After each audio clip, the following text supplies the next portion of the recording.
اب آپ کوئی مزے کر سکیں، وہ مزے والی بات سچویشن جو ہے نا وہ ہنی مون ٹائم سارا اوور ہو گیا ہے، اور پاکستان کے لوگ بہت ہی قسم پرسی میں اور بہت ہی مشکل زندگی گزار رہے ہیں، اور سب کی امیدیں ہیں کہ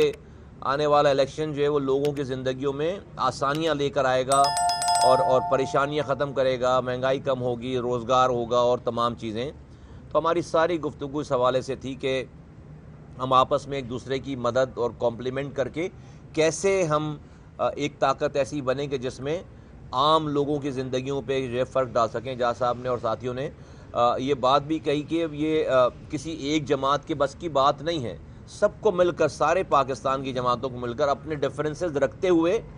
لیکن کچھ قومی ایجنڈے کے اوپر جمع ہو کر ہمیں ایک ساتھ چلنے کی ضرورت ہے۔ ہمارا ایک دیرینہ تعلق بھی ہے اور اس حوالے سے ہماری ایک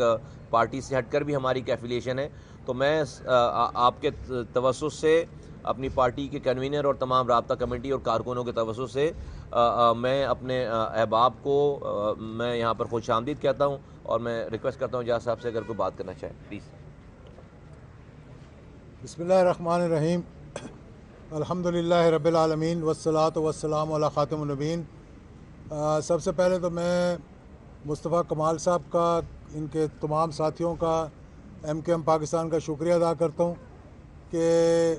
بڑے شارٹ نوٹس پہ ہماری آج یہ ملاقات ہوئی ہے، کیونکہ وقت کم ہے اور کام زیادہ ہے۔ جیسا کہ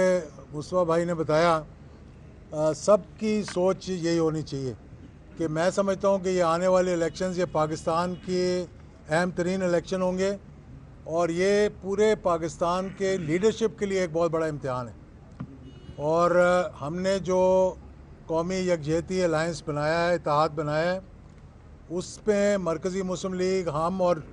کل انشاءاللہ جمعیت علماء اسلام، سمیع الحق گروپ اور بہت سے اور ہمارے الیکٹیبلز ہیں جو شامل ہوئے ہیں۔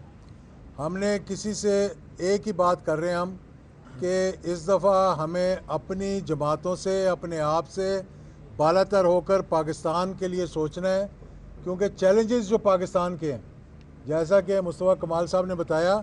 یہ چیلنجز کوئی ایک جماعت جو ہے وہ اس سے ملک کو نہیں نکال سکتی۔ اور میں یہ پچھلے 6 ماہ سے بار بار کہہ چکا ہوں کہ تمام جماعتوں کو اکٹھے ہو کر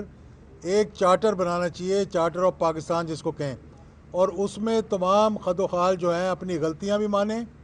اور آنے والے دنوں کے لیے یہ دیکھیں کہ ہم نے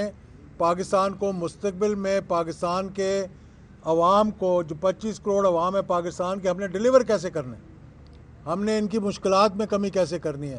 ہم نے دلدل سے اس ملک کو کیسے نکالنا ہے۔ ہماری اکانومی سے لے کے سیکیورٹی تک اس وقت وینٹیلیٹر پہ لگی ہوئی ہے۔ تو میں سمجھتا ہوں کہ یہ بجائے اس کے کہ ہمیں خوش ہونا چاہیے کہ ہم اس کرسی پہ بیٹھنے جا رہے ہیں، اگر جو بھی چاہ رہا ہے کہ اس کرسی پہ بیٹھے، پارلیمنٹ میں جائے، تو یہ کوئی پھولوں کی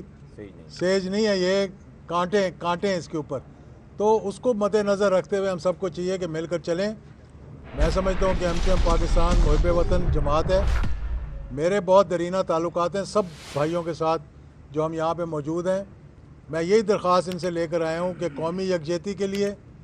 آگے چلنے کے لیے، پاکستان کی بہتری کے لیے، اگر آپ کو ہم کوئی کمپلیمنٹ کر سکتے ہیں یا آپ ہمیں کمپلیمنٹ کر سکتے ہیں تو آئیں ہم مل کر آگے چلتے ہیں۔ بس یہ ہماری گزارش تھی، اور مجھے امید ہے کہ یہ جب اپنی جماعت کے آگے، اپنے دوستوں کے آگے یہ بات رکھیں گے تو ہمیں مثبت جواب ملے گا۔